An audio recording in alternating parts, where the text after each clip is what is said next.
লোকে বলে লালন ফকির কোন জাতির ছেলে, লোকে বলে লালন ফকির। বৃহস্পতিবার থেকে কুষ্টিয়ার কুমারখালী উপজেলার ছেউরিয়া বাউল সম্রাট ফকির লালন শাহের আখড়াবাড়িতে শুরু হচ্ছে লালন স্মরণ উৎসব।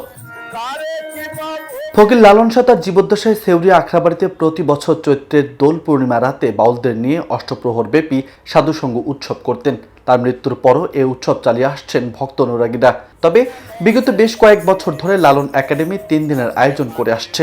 এবারও লালন স্মরণ উৎসব আয়োজনে গতকাল লালন একাডেমি সম্মেলন কক্ষে জেলা কোর কমিটির সভা অনুষ্ঠিত হয়। সভায় জেলা প্রশাসক মোহাম্মদ তৌফিকুর রহমান, পুলিশ সুপার মিজানুর রহমান সহ সেনাবাহিনী ও র্যাবের কর্মকর্তারা উপস্থিত ছিলেন।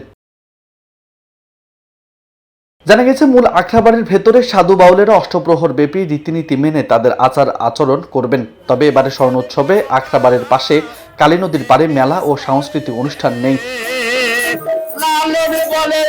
বৃহস্পতিবার বিকেলে আখড়াবাড়ির ভেতরে সাধুসঙ্গ শুরু হয়েছে। অষ্টপ্রহর ব্যাপী সাধুসঙ্গ পরের দিন দুপুরে শেষ হবে। এ সময়ের মধ্যে সাধু বাউলেরা তাদের রীতিনীতি মেনে আচার অনুষ্ঠান করে থাকবেন। ঢাকা উত্তরখান থেকে আসছি। আমার গুরু হলো বাউল আব্দুর রাজ্জাক। আমি এখানে 21 বছর ধরে আসি। এই লালন ফকির জীবন দশা থাকা অবস্থা থেকেই আমি শুনেছি যে এই দোল অনুষ্ঠান হয়ে আসতেছে। তো যথাযথ আমার গুরুর কাছ থেকেও শুনছি এই দোল উৎসব, তো যে কারণে এই দোলকে কেন্দ্র করে আসছি। আমি নিজেকে মুক্ত মানুষ বলে মনে করি। এই মুক্ত স্থানে এই কারণে আমি আসি।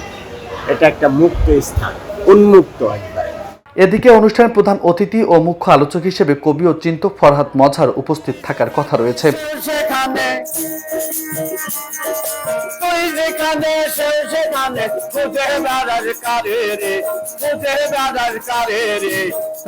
মানুষ ডাকছে কেন সর করে?